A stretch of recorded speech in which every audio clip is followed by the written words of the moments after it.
ಅನನ್ಯಾಶ್ಚಿಂತಯಂತೋ ಮಾಂ ಯೇ ಜನಾಃ ಪರ್ಯುಪಾಸತೆ ತೇಷಾಂ ನಿತ್ಯಾಭಿಯುಕ್ತಾನಾಂ ಯೋಗಕ್ಷೇಮಂ ವಹಾಮ್ಯಹಂ. ಪತ್ರಂ ಪುಷ್ಪಂ ಫಲಂ ತೋಯಂ ಯೋ ಮೇ ಭಕ್ತ್ಯಾ ಪ್ರಯಚ್ಛತಿ ಕ್ಷಿಪ್ರಂ ಭವತಿ ಧರ್ಮಾತ್ಮ ಶಶ್ವಚ್ಛಾಂತಿಂ ನಿಗಚ್ಚತಿ ಕೌಂತೇಯ ಪ್ರತಿಜಾನೀಹಿ ನ ಮೇ ಭಕ್ತ ಪ್ರಣಶ್ಯತಿ. ಯಾರು ನಿತ್ಯಯುಕ್ತರು, ನಿತ್ಯ ನನ್ನ ಧ್ಯಾನವನ್ನು, ನನ್ನನ್ನು ಪೂಜಿಸಿಕೊಂಡು ಯಾರು ಇರ್ತಾರೋ ಅಂಥವರ ಯೋಗಕ್ಷೇಮವನ್ನು ಸ್ವತಃ ನಾನೇ ನಿಂತು ನೋಡಿಕೊಳ್ಳುತ್ತೇನೆ ಅಂತ ಹೇಳ್ತಾನೆ. ತುಳಸಿ ದಳನ, ಆಮೇಲೆ ಬಿಲ್ವ ಪತ್ರನ, ಯಾವುದು ಒಂದು ಎಲೆ, ಒಂದು ಪತ್ರ, ಪುಷ್ಪಂ ಒಂದೇ ಹೂವು, ಒಂದು ಹೂ, ಫಲಂ ಒಂದೇ ಹಣ್ಣು, ಯಾವುದೇ ಒಂದು ಹಣ್ಣು, ಕೊನೆಗೆ ಯಾವುದೂ ಇಲ್ಲ, ತೋಯಂ ಒಂದು ಹನಿ ನೀರು ನನಗೆ ಅರ್ಪಣೆ ಮಾಡಿದರೆ, ಭಕ್ತಿಯಿಂದ ನಾನು ಅರ್ಪಿಸ್ತಾ ಇದ್ದೇನೆ ಭಗವಂತ ಅಂತ ಹೇಳಿದ್ರೆ ಅಷ್ಟೇ ನನ್ನ ಭಕ್ತರು ನನಗೆ ಕೊಟ್ಟರೆ ಸಾಕು. ಕೊನೆ ಕಾಲದಲ್ಲಿ ಇದು ಬರುತ್ತಂತೆ. ಸಡನ್ ಆಗಿ ನಮಗೆ ತಿಳ್ಕೋಬಾರದು, ನಾವು ಕೊನೆ ಕಾಲದಲ್ಲಿ ನನಗೆ ಕರೆದ್ರೆ ಆಯ್ತು ಅಂತ ಆ ಥರ ಬರಲ್ಲ. ಸೊ ನಾವು ಪ್ರತಿ ಕ್ಷಣದಲ್ಲಿ ನಾವು ಈ ಥರ ಪ್ರಾಕ್ಟೀಸ್ ಮಾಡ್ಕೊಂಡು ಹೋದಾಗ ಕೊನೆ ಕ್ಷಣದಲ್ಲಿ ನಮಗೆ ಭಗವಂತನ ಧ್ಯಾನ ಮಾಡ್ತೀವಿ. ಇದು ಮೋಕ್ಷಕ್ಕೆ ದಾರಿ ಮಾಡುವಂತಹ. ಓಂ ಹರಿ ತತ್ಸತ್. ಶ್ರೀ ಮಹಾವಿಷ್ಣುವಿಗೆ ಬಹಳ ಪ್ರಿಯವಾದ ಧನುರ್ಮಾಸದ ತಿಂಗಳಿನಲ್ಲಿ ವಿಷ್ಣು ಸಹಸ್ರನಾಮ ಅಥವಾ ಅಖಂಡ ಶ್ರೀಮದ್ ಭಗವದ್ಗೀತೆಯ ಪಾರಾಯಣ ಅತಿ ಶ್ರೇಷ್ಠವಾದುದು ಎಂಬುದು ಸರ್ವವಿದಿತ. ಹಾಗಾಗಿ ನಾವು ನಮ್ಮ ಭಗವದ್ಗೀತೆಯ ಅಧ್ಯಯನದ ವಾರ್ಷಿಕೋತ್ಸವ ಹಾಗೂ ಅಯೋಧ್ಯೆಯ ಶ್ರೀರಾಮಲಲ್ಲಾ ಮೂರ್ತಿ ಪ್ರಾಣ ಪ್ರತಿಷ್ಠಾಪನಾ ವಾರ್ಷಿಕೋತ್ಸವದ ಸಲುವಾಗಿ ಭಗವದ್ಗೀತೆಯ 9ನೇ ಅಧ್ಯಾಯವಾದ ರಾಜವಿದ್ಯಾ ರಾಜಗುಹ್ಯ ಯೋಗದ ಮರು ಅಧ್ಯಯನದ ಕಾರ್ಯಕ್ರಮವನ್ನು ಜನವರಿ ತಿಂಗಳ 11ನೇ ತಾರೀಕು ಶನಿವಾರದಂದು ಹಮ್ಮಿಕೊಂಡಿದ್ದೆವು. ಬನ್ನಿ ಈ ಕಾರ್ಯಕ್ರಮವನ್ನು ನಮ್ಮ ಯೂಟ್ಯೂಬ್ ಚಾನಲ್ ಸಚ್ಚಿತ್ ಆನಂದ ಕೌಸ್ತುಭಂನಲ್ಲಿ ವೀಕ್ಷಿಸೋಣ. ಭಗವದ್ಗೀತಾ ಅಧ್ಯಯನ ಕಾರ್ಯಕ್ರಮವನ್ನು ಹಮ್ಮಿಕೊಂಡಿದ್ದೇವೆ. ಗುರುಗಳಾದ ನಮ್ಮ ಸಂಶಕ್ತಿ ಅವರು ಭಗವದ್ಗೀತಾ ಅಧ್ಯಯನವನ್ನು ನಮಗೆ ಪ್ರಾರಂಭಿಸಿದರು. ದೀಪವನ್ನು ಪ್ರಜ್ವಲಿಸುವ ಮುಖಾಂತರ ಈ ಭಗವದ್ಗೀತೆ ಮರು ಅಧ್ಯಯನ ಕಾರ್ಯಕ್ರಮವನ್ನು ಪ್ರಾರಂಭಿಸಿದರು. ಓಂ ಅಸತೋ ಮಾ ಸದ್ಗಮಯ ಸಮಸೋ ಮಾ ಜ್ಯೋತಿರ್ಗಮಯ ಮೃತ್ಯೋರ್ಮಾ ಅಮೃತಂಗಮಯ. ಓಂ ಶಾಂತಿ ಶಾಂತಿ ಶಾಂತಿ. ಸರ್ವೇ ಜನೋ ಸುಖಿನೋ ಭವಂತು, ಸಮಸ್ತ ಸನ್ಮಂಗಲಾನಿ ಭವಂತು.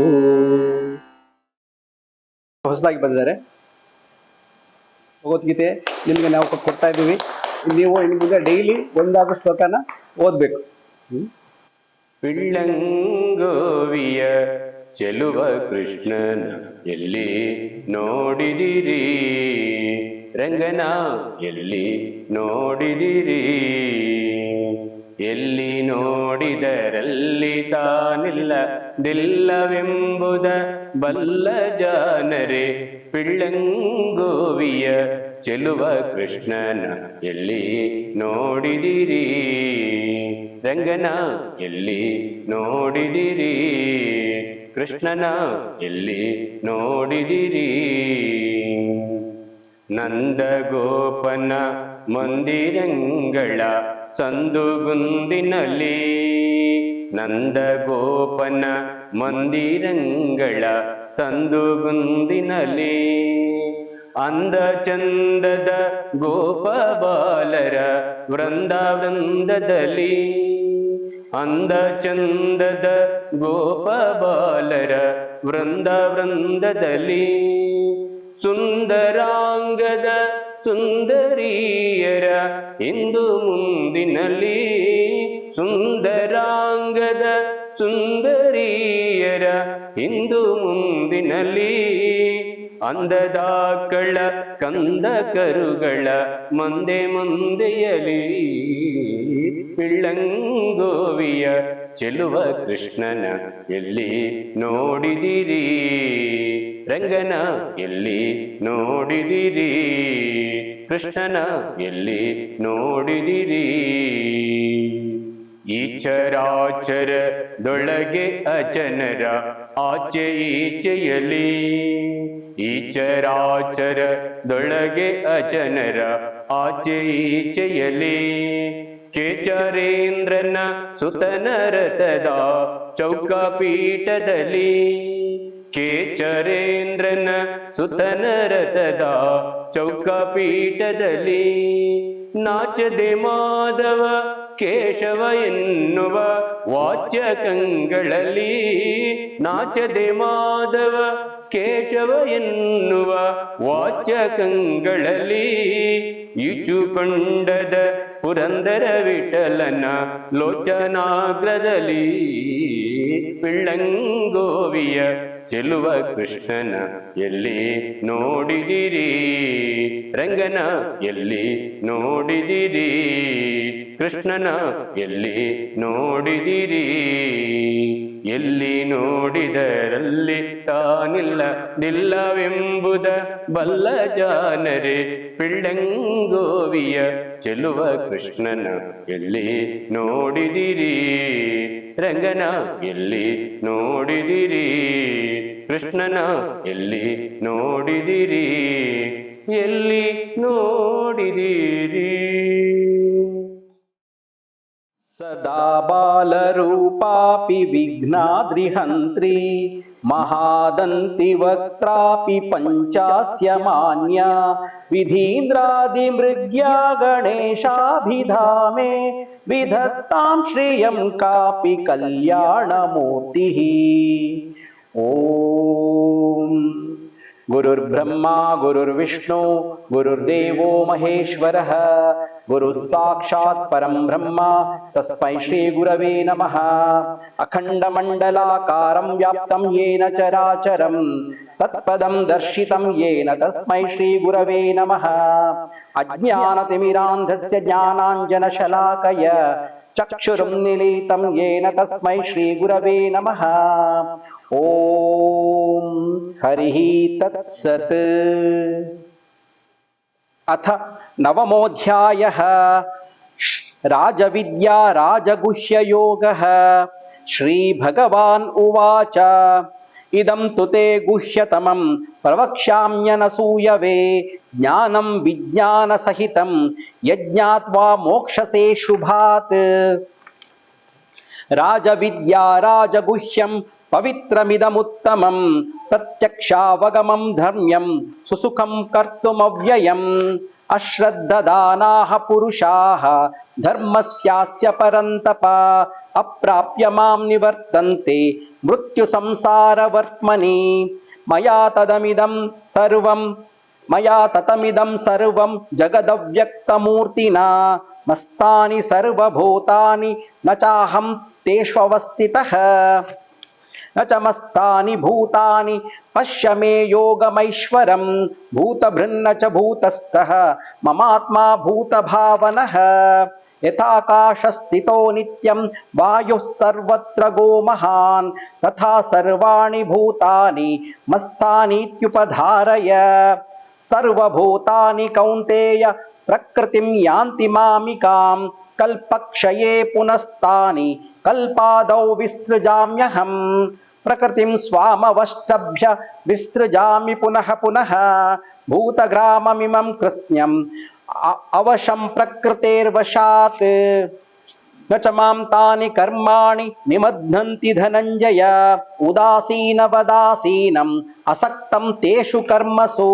ಮಯಾಧ್ಯಕ್ಷೇಣ ಪ್ರಕೃತಿಃ ಸೂಯತೆ ಸಚರಾಚರಂ ಹೇತುನಾನೇನ ಕೌಂತೇಯ ಜಗದ್ವಿಪರಿವರ್ತತೆ ಅವಜಾನಂತಿ ಮಾಂ ಮೂಢಾಃ ಮಾನುಷಿಂ ತನುಮಾಶ್ರಿತಂ ಪರಂ ಭಾವಮಜಾನಂತಃ ಮಮ ಭೂತಮಹೇಶ್ವರಂ ಮೋಘಾಶಾ ಮೋಘಕರ್ಮಾಣಃ ಮೋಘಜ್ಞಾನಾವಿಚೇತಸಃ ರಾಕ್ಷಸೀಮಾಸುರೀಂ ಚೈವ ಪ್ರಕೃತಿಂ ಮೋಹಿನೀಂ ಶ್ರಿತಾಃ ಮಹತ್ಮಾನಸ್ತು ಮಾಂ ಪಾರ್ಥ ದೈವೀಂ ಪ್ರಕೃತಿಮಾಶ್ರಿತಾಃ ಭಜಂತ್ಯನನ್ಯಮನಸಃ ಜ್ಞಾತ್ವಾ ಭೂತಾದಿಮವ್ಯಯಂ ಸತತಂ ಕೀರ್ತಯಂತೋ ಮಾಂ ಯತಂತಶ್ಚ ದೃಢವ್ರತಾಃ ನಮಸ್ಯಂತಶ್ಚ ಮಾಂ ಭಕ್ತ್ಯಾ ನಿತ್ಯಯುಕ್ತಾ ಉಪಾಸತೆ ಜ್ಞಾನಯಜ್ಞೇನ ಚಾಪ್ಯನ್ಯೇ ಯಜಂತೋ ಮಾಮುಪಾಸತೆ ಏಕತ್ವೇನ ಪೃಥಕ್ವೇನ ಬಹುಧಾ ವಿಶ್ವತೋ ಮುಖಂ ಅಹಂ ಕ್ರತುರಹಂ ಯಜ್ಞಃ ಸ್ವದಾಹಮಹಮೌಷಧಂ ಮಂತ್ರೋ ಅಹಮಹಮೇವಾಜ್ಯಂ ಅಹಮಗ್ನಿರಹಂ ಹುತಂ ಪಿತಾಹಮಸ್ಯ ಜಗತಃ ಮಾತಾ ಧಾತಾ ಪಿತಾಮಹಃ ವೇದ್ಯಂ ಪವಿತ್ರಮೋಂಕಾರಃ ಋಕ್ಸಾಮಯಜುರೇವ ಚ ಗತಿರ್ಭಕ್ತಾ ಪ್ರಭುಃ ಸಾಕ್ಷಿ ನಿವಾಸಃ ಶರಣಂ ಸುಹೃತ್ ಪ್ರಭವ ಪ್ರಲಯಸ್ಥಾನಂ ನಿಧಾನಂ ಬೀಜಮವ್ಯಯಂ ತಪಾಮ್ಯಹಮಹಂ ವರ್ಷಂ ನಿಗೃಹ್ಯಾಮುತ್ಸೃಜಾಮಿ ಚ ಅಮೃತಂ ಚೈವ ಮೃತ್ಯುಶ್ಚ ಸದಸಶ್ಚ ಅಹಮರ್ಜುನ ತ್ರೈವಿದ್ಯಾ ಮಾಂ ಸೋಮಪಾಹ ಪೂತಪಾಪಾಹ ಯಜ್ಞೈರಿಷ್ಟ್ವಾ ಸ್ವರ್ಗತಿಂ ಪ್ರಾರ್ಥಯಂತೆ ತೇ ಪುಣ್ಯಮಾಸಾದ್ಯ ಸುರೇಂದ್ರಲೋಕಂ ಅಶ್ನಂತಿ ದಿವ್ಯಾನ್ ದಿವಿದೇವ ಭೋಗಾನ್ ते तं भुक्त्वा स्वर्गलोकं विशालं क्षीणे पुण्ये मर्त्यलोकं विशन्ति एवं त्रैर्धर्ममनुप्रपन्नाः गतागतं कामकामा लभन्ते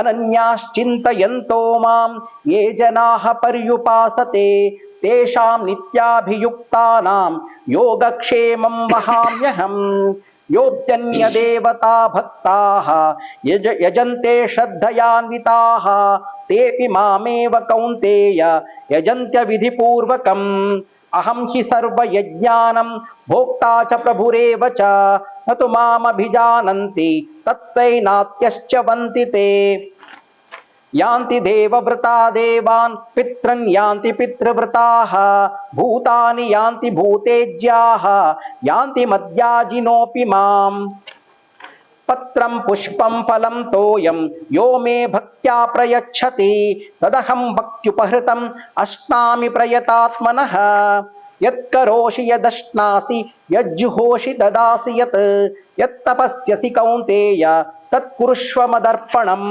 शुभाशुभफलैरेवं मोक्षसे कर्मबन्धनैः सन्न्यासयोगयुक्तात्मा विमुक्तो मामुपैष्यसि समोहं सर्वभूतेषु न मे द्वेषोऽस्ति न प्रियः ये भजन्ति तु मां भक्त्या मयि तेषु चाप्यहम् अपि चेत् सुदुराचारः भजते मामनन्यभाक् साधुरेव समन्तव्यः सम्यग्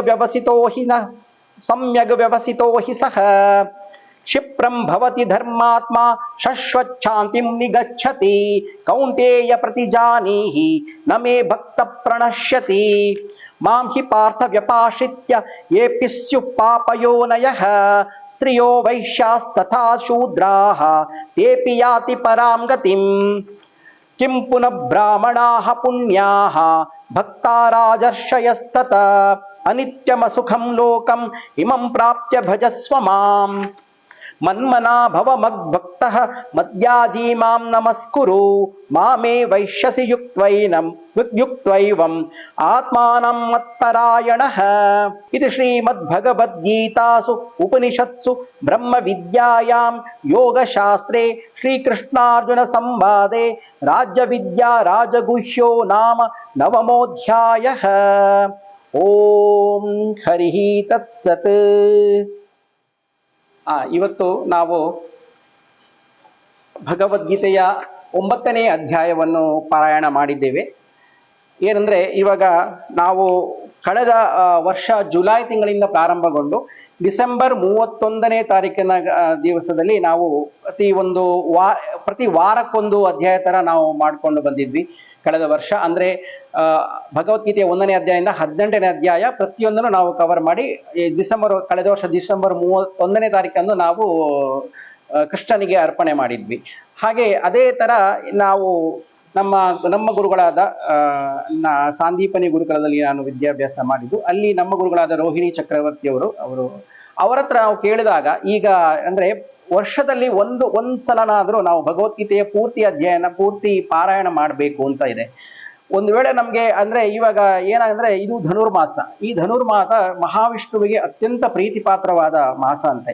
ಅದರಿಂದಾಗಿ ನಾವು ಧನುರ್ಮಾಸದಲ್ಲಿ ವಿಷ್ಣು ಸಹಸ್ರನಾಮವನ್ನು ಹೇಳ್ಬೋದು, ಇಲ್ಲದೇ ಇದ್ದರೆ ಭಗವದ್ಗೀತೆಯ ಪೂರ್ತಿ ಪಾರಾಯಣ ಮಾಡ್ಬೋದು. ಹಾಗೆ ಪೂರ್ತಿ ಪಾರಾಯಣ ನಮಗೆ ಇಲ್ಲಿ ಸ್ವಲ್ಪ ಸಮಯದ ಅಭಾವದಿಂದಾಗಿ ನಾವು ನಮ್ಮ ಗುರುಗಳ ಹತ್ರ ಕೇಳಿದಾಗ 9ನೇ ಅಧ್ಯಾಯವನ್ನು ಪಾರಾಯಣ ಮಾಡಿ, ಯಾಕಂದ್ರೆ ನಿನ್ನೆ ಅಷ್ಟೇ ನಾವು ವೈಕುಂಠ ಏಕಾದಶಿ ಆಚರಿಸಿದ್ದೀವಿ. ಅಂದ್ರೆ ವೈಕುಂಠ ಶ್ರೀ ಮಹಾವಿಷ್ಣುವು ವೈಕುಂಠದ ದ್ವಾರವನ್ನು ಓಪನ್ ಮಾಡಿ ತನ್ನ ಮಹಾಭಕ್ತರಿಗೋಸ್ಕರ ಕಾಯುವಂತಹ ದಿನ. ಅದರಿಂದಾಗಿ ಈ ನವಮೋಧ್ಯಾಯದಲ್ಲಿ ರಾಜವಿದ್ಯಾ ರಾಜಗುಹ್ಯ ಯೋಗವನ್ನ ಅರ್ಜುನನಿಗೆ ಕೃಷ್ಣ ಮಹಾವಿಷ್ಣು ಅವತಾರವಾದ ಶ್ರೀಕೃಷ್ಣ ಹೇಳಿದ್ದಾನೆ. ರಾಜವಿದ್ಯಾ ರಾಜಗುಹ್ಯ ಇದು ಅತ್ಯಂತ ಪವಿತ್ರವಾದ ಇದು ಯೋಗ, ಇದನ್ನ ನಾನು ನಿನಗೆ ಹೇಳ್ತಾ ಇದ್ದೇನೆ ಕೇಳು ಅಂತ ಹೇಳ್ಕೊಂಡು ಅವನು ಇದನ್ನು ಹೇಳಿದ್ದಾನೆ. ಅದರಿಂದಾಗಿ ನಾವು ಈ ಅಧ್ಯಾಯದನ್ನ ನಾವು ಇವತ್ತು ಪಾರಾಯಣ ಮಾಡಿದ್ದೇವೆ. ಅದರಿಂದಾಗಿ ಇದರಲ್ಲಿರುವ ನಾವು ಅತ್ಯಂತ ಮುಖ್ಯವಾದ ಕೆಲವೊಂದು ಎಲ್ಲಾ ಶ್ಲೋಕಗಳೇ ಮುಖ್ಯವೇ. ನಮ್ಮ ಭಗವದ್ಗೀತೆಯಲ್ಲಿ ಯಾವುದಾದ್ರು ಒಂದು ಶ್ಲೋಕವನ್ನಾದ್ರೂ ನಾವು ಈ ತಿಂಗಳಲ್ಲಿ ನಾವು ಪಠಿಸಿ ಅದರ ಅರ್ಥವನ್ನ ನಾವು ತಿಳ್ಕೊಂಡು ಇನ್ನೊಬ್ಬರಿಗೆ ಹೇಳಿದಾಗ ನಮಗೆ ಅದರ ಪೂರ್ತಿ ಪುಣ್ಯ ಫಲ ಸಿಗುತ್ತಂತೆ. ಒಂದು ವೇಳೆ ನಮ್ಮ ಕೈಯಲ್ಲಿ ಇದು ಮಾಡಕ್ಕಾದ ಇದ್ರೆ ಇವತ್ತು ನೀವೆಲ್ಲ ಭಕ್ತರು ಇವತ್ತು ಬಂದಿದ್ದೀರಿ, ಅಟ್ಲೀಸ್ಟ್ ಬಂದು ಕೂತ್ಕೊಂಡು ಕೇಳಿದ್ರು ಸಾಕಂತೆ. ಈ ಧನುರ್ಮಾಸದಲ್ಲಿ ಮಹಾವಿಷ್ಣುವಿನ ಈ ಪುಣ್ಯ ನಾಮವನ್ನ ಮಹಾವಿಷ್ಣುವಿನ ಬಾಯಿಯಲ್ಲಿ ನಾವು ಕೇಳಿದಂತಹ ಈ ಭಗವದ್ಗೀತೆಯನ್ನ ನಾವು ಕೇಳಿದಾಗ ಅದಕ್ಕೋಸ್ಕರ ನಾವು ಈ ಪ್ರೋಗ್ರಾಮ್ ಅನ್ನು ಇವತ್ತು ನಾವು ಮಾಡ್ತಾ ಇದ್ದೇವೆ. ಅಂದ್ರೆ ಇದು ಅಂದ್ರೆ ನಾವು ಹೇಳ್ತಾ ಇದ್ದೇವೆ ಪುನರ್ ಅಧ್ಯಯನ ಅಂತ. ಇದು ಪುನರ್ ಅಧ್ಯಯನ ಅಂದ್ರೆ ಇದು ಭಗವದ್ಗೀತೆ ಪ್ರತಿದಿನ ಅಧ್ಯಯನ ಮಾಡ್ತಾನೆ ಇದ್ದೇವೆ. ಹಾಗೆ ಮನನ ಮಾಡ್ಕೊಳ್ಳೋದು, ನಾವು ತಿಳಿದನ್ನ ಮತ್ತೆ ಮತ್ತೆ ನಾವು ಮನನ ಮಾಡ್ಕೊಳ್ಳೋದು. ಇದು ಯಾಕೆ ಈ ತರ ಅಂದ್ರೆ ಭಗವದ್ಗೀತೆಯಲ್ಲಿ ಶ್ರೀಕೃಷ್ಣ ಯುದ್ಧ ಭೂಮಿಯಲ್ಲಿ ಅರ್ಜುನನಿಗೆ ಹೇಳಿದ್ದಾನೆ, 18 ಅಧ್ಯಾಯ ಸಹ ಅವನು ಹೇಳಿದ್ದಾನೆ. ಆದ್ರೆ ಏನಾಗಿದೆ, ಸ್ವಲ್ಪ ದಿವಸ ಬಿಟ್ಟ ನಂತರ ಕೃಷ್ಣ ಅವನಿಗೆ ಹೇಳಿದಾನೆ ನಿನ್ನ ಹತ್ರ ಅವತ್ತು ನಿನಗೆ ನಾನು ಭಗವದ್ಗೀತೆ ಹೇಳ್ಕೊಟ್ಟಿನಲ್ಲ, ಹೇಳಪ್ಪ ಏನಾದ್ರು ಒಂದು ಹೇಳು ಅಂತ. ಹೀಗೆ ನಮ್ಮಲ್ಲಿರೋ ನಾವು ಹಾಗೇನೆ ಪ್ರತಿಯೊಬ್ಬರು ಪೂರ್ತಿ ಮರ್ತು ಬಿಟ್ಟಿದ್ದಾನೆ ಕೃಷ್ಣ. ಅರ್ಜುನನಿಗೆ ಏನದು ನೆನಪೇ ಇಲ್ಲ. ಅದಕ್ಕೆ ಅವನಿಗೆ ಇದು ಮುಂಚೆನೆ ಗೊತ್ತಿತ್ತು. ಅದಕ್ಕೆ ಏನ್ ಮಾಡಿದ್ದ ಅಂದ್ರೆ ಕೃಷ್ಣ ಏನಂದ್ರೆ ಅವರ ಗೋಪಿಕೆಯರಿಗೆಲ್ಲ ಹೇಳಿಬಿಟ್ಟಿದ್ದಾನಂತೆ, ಹೇಳಿ ಕಳಿಸಿಕೊಟ್ಟಿದ್ದಾನಂತೆ. ಅದರಿಂದಾಗಿ ಒಬ್ಬರ ಬಾಯಿಂದ ಹೋಗಿರೋದ್ರಿಂದಾಗಿ ಭಗವದ್ಗೀತೆ ಇವತ್ತಿಗೂ ಇದು ಜೀವಂತವಾಗಿದೆ. ಅದರಿಂದಾಗಿ ಭಗವದ್ಗೀತೆ ಯಾವತ್ತೂ ಇದು ನಿಂತಿಲ್ಲ. ಆದ್ರೆ ಅರ್ಜುನಂತವರು ಮರ್ತೋಗ್ಬಿಟ್ಟಿದ್ದಾರೆ. ಹಾಗೆ ನಾವು ಸಹ ಅರ್ಜುನಂತವ್ರೆ, ನಾವು ಸಹ ನಮ್ಮ ಕೆಲಸದ ಬಾಹುಳ್ಳೆಯಿಂದ ಇದರಿಂದಾಗಿ ನಾವು ಮರ್ತು ಬಿಡ್ತೀವಿ. ನಮಗೆ ಯಾವಾಗ ವ್ಯಾವಹಾರಿಕವಾಗಿ ಯಾವಾಗ ನಮಗೆ ಧನ ನಮ್ಗೆ ಯಾವ್ದು ಪ್ರಾಪ್ತಿ ಆಗ್ತದೆ ಅದಕ್ಕೆ ನಾವು ಫಸ್ಟ್ ಹೋಗ್ತೀವಿ. ಇದು ನಮಗೆ ತುಂಬಾ ಇಂಪಾರ್ಟೆಂಟ್. ನಾವು ತಲೆಯಲ್ಲಿ ಹೋಗೋದೇ ಇಲ್ಲ, ಯಾಕಂದ್ರೆ ನಾವು ವ್ಯಾವಹಾರಿಕ ಪ್ರಪಂಚದಲ್ಲಿ ಇರ್ತೀವಿ. ಆದ್ರೂ ನಾವು ಆಧ್ಯಾತ್ಮಿಕಕ್ಕೆ ಸ್ವಲ್ಪನಾದ್ರೂ ನಾವು ಟೈಮ್ ಕೊಟ್ಟು ನಾವು ಬರಬೇಕು. ಅಟ್ಲೀಸ್ಟ್ 1 hour ಆದ್ರೂ ಕೂತ್ಕೊಂಡು ನಾವು ಇದನ್ನ ಮಾಡಬೇಕು ಅನ್ನೋದು ಇದರ ಉದ್ದೇಶ. ಅದರಿಂದಾಗಿ ಈಗ 9ನೇ ಅಧ್ಯಾಯದಲ್ಲಿ ನಾವು ಕೆಲವೊಂದು ಇಂಪಾರ್ಟೆಂಟ್ ಶ್ಲೋಕಗಳು ಇದರಲ್ಲಿ ನಾವು ಮಾರ್ಕ್ ಮಾಡಿ ಹೇಳಿದ್ವಿ. ಮತ್ತೆ ಅದನ್ನ ಈಗ ಪುನರ್ ಅಧ್ಯಯನ ಮಾಡ್ತಾ ಇದ್ದೇವೆ. ಇದರಲ್ಲಿ ಇದು ನೋಡಿ 4ನೇ ಶ್ಲೋಕದ ಬಗ್ಗೆ ಹೇಳ್ತದೆ. ಮಯಾ ತತಮಿದಂ ಸರ್ವಂ ಜಗದವ್ಯಕ್ತ ಮೂರ್ತಿನ ಮಸ್ತಾನಿ ಸರ್ವಭೂತಾನಿ ನಚಾಹಂ ತೇಷ್ವವಸ್ಥಿತಃ ಅಂತ ಇದೆ. ಅಂದ್ರೆ ಅವ್ಯಕ್ತ ರೂಪನಾದ ನನ್ನಿಂದ ಈ ಜಗತ್ತೆಲ್ಲವೂ ವ್ಯಾಪಿಸಿದೆ ಅಂತ ಹೇಳ್ತಾನೆ. ಇಲ್ಲಿರುವ ಸಮಸ್ತ ಜೀವರಾಶಿಗಳು ನನ್ನಲ್ಲಿದ್ದೇವೆ, ಆದ್ರೆ ನಾನು ಅವುಗಳಲ್ಲಿ ಇಲ್ಲ ಅಂತ ಹೇಳ್ತಾನೆ. ಇದು ನಮಗೆ ಕನ್ಫ್ಯೂಸ್ ಆಗುತ್ತೆ ಅಲ್ವಾ? ಅಂದ್ರೆ ಏನಂದ್ರೆ ಎಲ್ಲಾ ಜೀವರಾಶಿಗಳು ಅವನಗಳ ಒಳಗಡೆ ಇವೆ. ಅದರಿಂದಾಗಿ ಅವನು ಅದರಲ್ಲಿ ಇರುವ ಅವಶ್ಯಕತೆ ಬರೋದಿಲ್ಲ, ಯಾಕಂದ್ರೆ ಎಲ್ಲ ಅವನೊಳಗಡೆ ಇರೋದ್ರಿಂದಾಗಿ.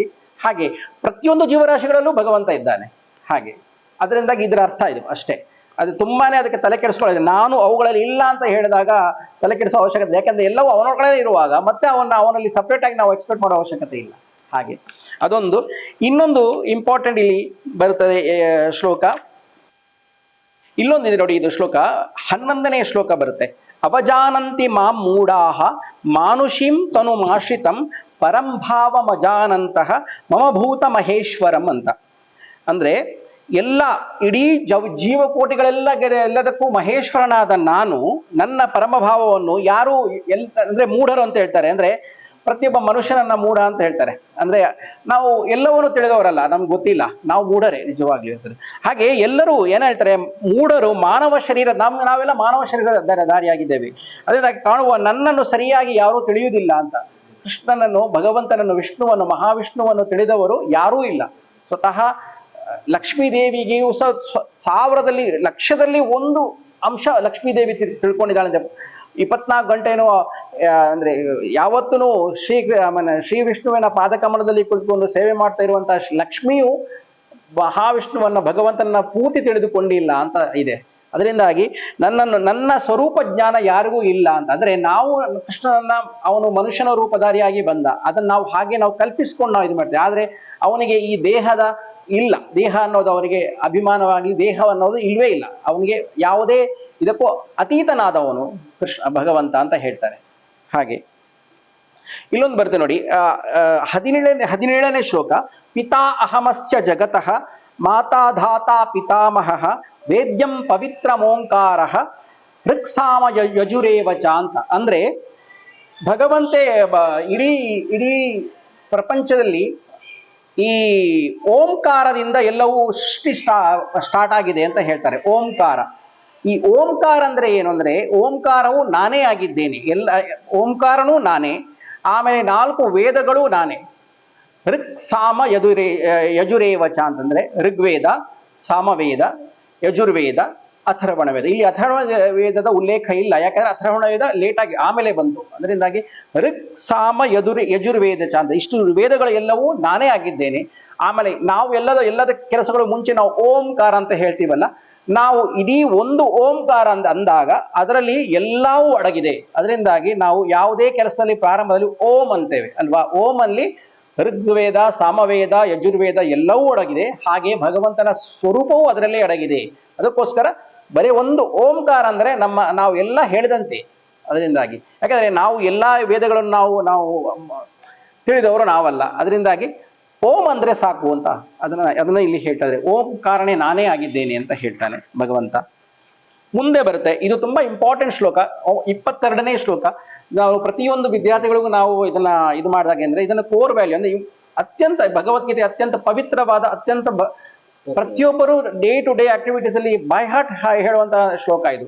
ಈ ಕರ್ಮಣ್ಯೇವಾಧಿಕಾರಸ್ಥೆ ಅನ್ನೋದನ್ನ ನಾವು ಪ್ರತಿ ಸಲ ಹೇಳ್ತೇವೆ. ಕರ್ಮಣ್ಯೇವಾಧಿಕಾರಸ್ಥೆ ಮಾ ಫಲೇಶು ಕದಾಚನ ಮಾ ಕರ್ಮ ಫಲ ಹೇತುರ್ಭೂಹು ಮಾತೇ ಸಂಗೋಸ್ತ್ವ ಕರ್ಮಣಿ ಅಂತ ಇದೆ. ಅದನ್ನ ನಾವು ಅದು ಹೆಚ್ಚಾಗಿ ಎಲ್ರಿಗೆ ಬರುತ್ತೆ, ಎಲ್ಲರೂ ಮಾಡ್ತಾರೆ. ಆದ್ರೆ ಈ ಶ್ಲೋಕ ಇನ್ನ ಇಂಪಾರ್ಟೆಂಟ್ ಆಗಿರುವಂಥದ್ದು 22ನೇ ಶ್ಲೋಕ. ಪ್ರತಿಯೊಬ್ಬರು ಇದನ್ನ ಬೈ ಹಾರ್ಟ್ ಮಾಡ್ಬೇಕಾಗಿದೆ. ಅನನ್ಯಾಶ್ಚಿಂತಯಂತೋ ಮಾಂ ಯೇ ಜನಾಃ ಪರ್ಯುಪಾಸತೆ ತೇಷಾಂ ನಿತ್ಯಾಭಿಯುಕ್ತಾನಾಂ ಯೋಗಕ್ಷೇಮಂ ವಹಾಮ್ಯಹಂ ಅಂತ ಹೇಳುತ್ತೆ. ಇದರಲ್ಲಿ ನಾವು ಇದು ಸಂಸ್ಕೃತ, ಇದರಲ್ಲಿ ಒಂದೇ ಒಂದು ಶಬ್ದ ಸಹ ನಾವು ಆ ಕಡೆ ಈ ಕಡೆ ಆಗ್ಬಾರ್ದು. ಹೇಳುವಾಗ ಸ್ವಲ್ಪ ನಿಧಾನಕ್ಕೆ ಓದಿ ನಿಧಾನಕ್ಕೆ ಪ್ರಾಕ್ಟೀಸ್ ಮಾಡ್ಕೋಬೇಕು. ಒಂದು ಶಬ್ದ ಆಹಾ ಆಹಾ ಅನ್ನೋದನ್ನ ನಾವು ಹೆಚ್ಚು ಕಮ್ಮಿ ಮಾಡಿದಾಗ ಅದರ ಅರ್ಥವೇ ಉಲ್ಟಾಗುತ್ತೆ. ಸಂಸ್ಕೃತ ಆ ಥರ ಎಳೆಯೋದ್ರಲ್ಲಿ ಸ್ವಲ್ಪ ಹೆಚ್ಚು ಕಮ್ಮಿ ಅದು ಉಲ್ಟಾಗುತ್ತೆ. ಅದಕ್ಕೋಸ್ಕರ ಒಂದು ಅಕ್ಷರನು ತಪ್ಪಿದ್ರು ನಾವು ಅದನ್ನ ತಪ್ಪಂತ ಹೇಳ್ತೇವೆ. ಹಾಗೆ ಇನ್ನೊಂದು ನೆನಪಿಟ್ಕೊಳ್ಳಿ, ಇದರಲ್ಲಿ ನೋಡಿ ಈ ಶ್ಲೋಕ ಏನಂದ್ರೆ ಅನನ್ಯಾಶ್ಚಿಂತ ಅಂತ ಹೇಳ್ತಾನೆ. ಅನನ್ಯ ಭಕ್ತಿಯಿಂದ, ಅತ್ಯಂತ ಭಕ್ತಿಯಿಂದ ಭಗವಂತ ನೀನೇ ಎಲ್ಲ, ನನ್ನದನ್ನೋದು ಏನೂ ಇಲ್ಲ ಅಂತ ಒಂದು ಅನನ್ಯ ಭಕ್ತಿಯಿಂದ ಪ್ರತಿಯೊಂದು ಕ್ಷಣದಲ್ಲೂ ನನ್ನ ಚಿಂತನೆ ಯಾರು ಮಾಡ್ತಾರೋ, ಪ್ರತಿಯೊಂದು ಕ್ಷಣದಲ್ಲೂ ಏನಿಲ್ಲ, ಓಂ ಹರಿ ತತ್ಸತ್ ಅಂತ ಹೇಳಿದ್ರೆ ಸಾಕು, ಓಂ ಹರಿ ಅಂತ ಹೇಳಿದ್ರು ಸಾಕು, ಓಂ ವಿಷ್ಣುವೇ ಅಂತ ಹೇಳಿದ್ರೆ ಸಾಕು, ನಾರಾಯಣ ಅಂತ ಹೇಳ್ಬೇಕು, ನಾರಾಯಣ ಅಂತ ಹೇಳ್ತಾ ಇದ್ದರೂ ಸಾಕು. ಹೇಳ್ತಾ ಯಾರು ಚಿಂತನೆ ಮಾಡುತ್ತಾರೋ ಅಂತಹ ನಿತ್ಯ ಯುಕ್ತರು, ಅಂದ್ರೆ ಪ್ರತಿ ಕ್ಷಣದಲ್ಲೂ, ಯುಕ್ತರು ಅಂದ್ರೆ ಪ್ರತಿ ಕ್ಷಣದಲ್ಲೂ ಭಕ್ತಿ ಮಾಡುವವರು ಯುಕ್ತರು ಅಂತ ಹೇಳ್ತಾರೆ. ಯುಕ್ತರ ಅಂತಹವರ ಯೋಗಕ್ಷೇಮಗಳನ್ನು ನಾನೇ ನೋಡ್ಕೊಳ್ಳುತ್ತೇನೆ, ಅಂದ್ರೆ ಅದು ನನ್ನ ಕರ್ತವ್ಯ, ನಾನೇ ನೋಡಿಕೊಳ್ಳುತ್ತೇನೆ ಅಂತ ಹೇಳ್ತಾನೆ. ಅವರನ್ನ ಎಂತಹ ಕಠಿಣ ಪರಿಸ್ಥಿತಿಯಲ್ಲೂ ರಕ್ಷಿಸುವಂತಹ ಕೆಲಸವನ್ನು ನಾನು ಮಾಡ್ತೇನೆ ಅಂತ ಹೇಳ್ತಾನೆ. ಈ ಶ್ಲೋಕ ಭಗವದ್ಗೀತೆ ಅತ್ಯಂತ ಇಂಪಾರ್ಟೆಂಟ್ ಶ್ಲೋಕ. ಪ್ರತಿಯೊಬ್ಬರು ಇದನ್ನ ಹೇಳ್ಬೇಕಾಗುವಂತ. ಅನನ್ಯಾಶ್ಚಿಂತಯಂತೋ ಮಾಂ ಯೇ ಜನಾಃ ಪರ್ಯುಪಾಸತೆ ತೇಷಾಂ ನಿತ್ಯಾಭಿಯುಕ್ತಾನಾಂ ಯೋಗಕ್ಷೇಮಂ ವಹಾಮ್ಯಹಂ ಅಂತ. ಅಂದ್ರೆ ನನ್ನನ್ನು ಪ್ರತಿ ಕ್ಷಣದಲ್ಲೂ ಯಾರು ನಿತ್ಯಯುಕ್ತರು, ನಿತ್ಯ ನನ್ನ ಧ್ಯಾನವನ್ನು, ನನ್ನನ್ನ ಪೂಜಿಸಿಕೊಂಡು ಯಾರು ಇರ್ತಾರೋ, ಪ್ರತಿ ಕ್ಷಣದಲ್ಲೂ ನನ್ನನ್ನು ಭಕ್ತಿ ಮಾಡ್ಕೊಂಡು ಯಾರಿರ್ತಾರೋ ಅಂಥವರ ಯೋಗಕ್ಷೇಮವನ್ನು ಸ್ವತಃ ನಾನೇ ನಿಂತು ನೋಡಿಕೊಳ್ಳುತ್ತೇನೆ ಅಂತ ಹೇಳ್ತಾನೆ. ಇದು ತುಂಬಾ ಇಂಪಾರ್ಟೆಂಟ್ ಶ್ಲೋಕ. ಹಾಗೆ ಮುಂದೆ ಇನ್ನೊಂದು ಶ್ಲೋಕ ಇದೆ ಇಂಪಾರ್ಟೆಂಟು. 26ನೇ ಶ್ಲೋಕದ ಬಗ್ಗೆ ನಾವೀಗ ಹೇಳ್ತೇವೆ. ಇದು ಭಗವಂತನನ್ನ ನಾವು ಭಕ್ತಿ ಮಾಡಬೇಕು ಅಂದ್ರೆ ಹೇಗೆ ಮಾಡಬಹುದು ಅಂತ, ನಾವು ಲಕ್ಷಗಟ್ಟಲೆ ನಾವು ಖರ್ಚು ಮಾಡಬೇಕು ಅಂತ ಇಲ್ಲ ಭಗವಂತನ ಇದು ಮಾಡಕ್ಕೆ. ಅತ್ಯಂತ ಸರಳ ವಿಧಾನದಲ್ಲಿ ನನ್ನನ್ನು ಯಾವ ತರ ಭಕ್ತಿ ಮಾಡಬಹುದು ಅನ್ನೋದನ್ನು ಸಹ ಭಗವಂತ ಹೇಳಿದ್ದಾನೆ. ಅದನ್ನ ಏನು ಹೇಳಿದಾನಂದ್ರೆ, ಪತ್ರಂ ಪುಷ್ಪಂ ಫಲಂ ತೋಯಂ ಯೋ ಮೇ ಭಕ್ತ್ಯಾ ಪ್ರಯಚ್ಛತಿ ತದಹಂ ಭಕ್ತ್ಯುಪಹೃತಂ ಅಶ್ನಾಮಿ ಪ್ರಯತಾತ್ಮನಃ ಅಂತ.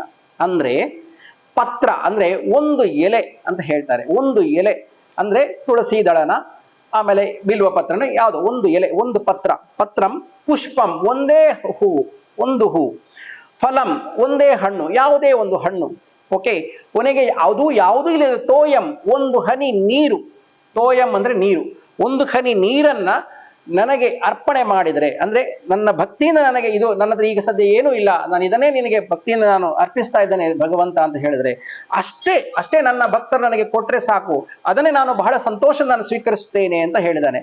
ಇದರಲ್ಲಿ ಈಗ ನೋಡಿ, ನಾವು ಎಷ್ಟೋ ಖರ್ಚು ಮಾಡ್ತೀವಿ, ಎಷ್ಟೋ ಮಹಾ ಪೂಜೆಗಳನ್ನು ಮಾಡ್ತೀವಿ. ಭಗವಂತನಿಗೆ ಬೇಕಾಗಿರೋದು ನಿಷ್ಕಲ್ಮಶ ಭಕ್ತಿಯೇ ವಿನಃ ನಾವು ಮಾಡುವಂತಹ ಖರ್ಚುಗಳು ಅವೆಲ್ಲ ಅವಶ್ಯಕತೆನೇ ಇಲ್ಲ. ಅವನು ಇದು ಇಷ್ಟು ಸಿಂಪಲ್ ಆಗಿ ಹೇಳಿದಾನಂದ್ರೆ, ಸಣ್ಣದರಲ್ಲಿ ಹೇಳಿದಾನೆ, ನನಗೆ ನೀನು ಭಕ್ತಿ ಅಂತ ಕೊಡುವಂಥದ್ದು ಒಂದೇ ಒಂದು ಸಾಕು ಅಂತ. ಇದಕ್ಕೊಂದು ಉದಾಹರಣೆ ಇದೆ, ನಿಮ್ಗೆ ಗೊತ್ತಿರ್ಬೋದು, ಗಜೇಂದ್ರ ಮೋಕ್ಷದ ಉದಾಹರಣೆ ನಿಮ್ಗೆ ಗೊತ್ತಿರ್ಬೋದು. ಗಜೇಂದ್ರ ಮೋಕ್ಷ, ಈ ಗಜೇಂದ್ರ ಮೋಕ್ಷದಲ್ಲಿ ಏನಾಗುತ್ತೆ ಅಂದ್ರೆ, ಎರಡು ಉದಾಹರಣೆ ಇದೆ. ಒಂದು ಗಜೇಂದ್ರ ಮೋಕ್ಷ, ಆಮೇಲೆ ಇನ್ನೊಂದಿದೆ ಪುರಾಣಗಳಲ್ಲಿ ಬರುವಂಥದ್ದು. ನಿಮ್ಗೆ ಗೊತ್ತಿರ್ಬೋದು ಆ ಕತೆ.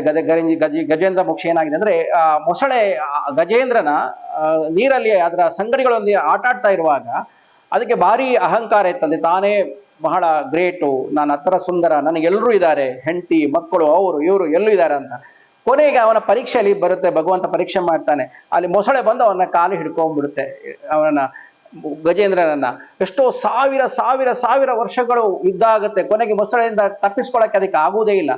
ಆದಾಗ ಏನಾಗತ್ತೆ, ಒಬ್ಬೊಬ್ಬರೇ ಇರ್ತಾರೆ, ನಾನು ನಿನ್ ಜೊತೆ ಇದ್ದೇನೆ ಅಂತ ಹೇಳೋರು ಒಬ್ಬೊಬ್ಬರೇ ಕಳ್ಕೊಂಡ್ಬಿಡ್ತಾರೆ. ಕೊನೆಗೆ ಯಾರೂ ಇರಲ್ಲ, ಗಜೇಂದ್ರ ಒಬ್ಬನೇ ಇರ್ತಾನೆ.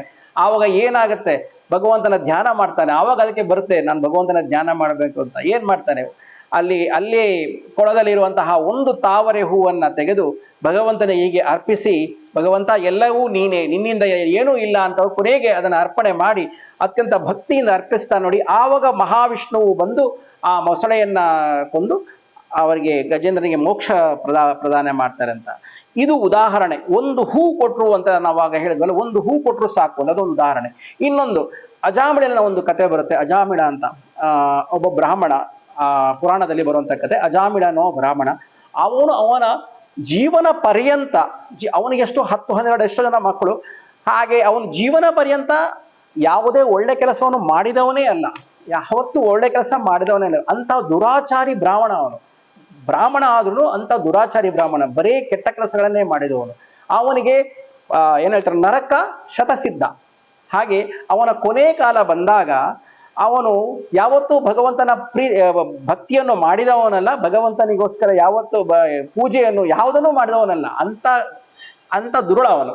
ಅಂತವನು ಏನಾಗತ್ತೆ, ಅವನ ಕೊನೆ ಕಾಲ ಬಂದಾಗ ಅವನ ನಾರಾಯಣ ಅಂತ ಕರೀತಾನೆ. ಆಕ್ಚುಲಿ ಅವನು ಕರೆಯೋದು ನಾರಾಯಣ ಯಾರು, ಅವನ ಯಾವುದೋ ಒಬ್ಬ ಮಗನಿಗೆ ನಾರಾಯಣ ಅಂತ ಹೆಸರಿಟ್ಟಿದ್ದಾನೆ. ನಾರಾಯಣ ಅಂತ ಕರ್ತಾನೆ.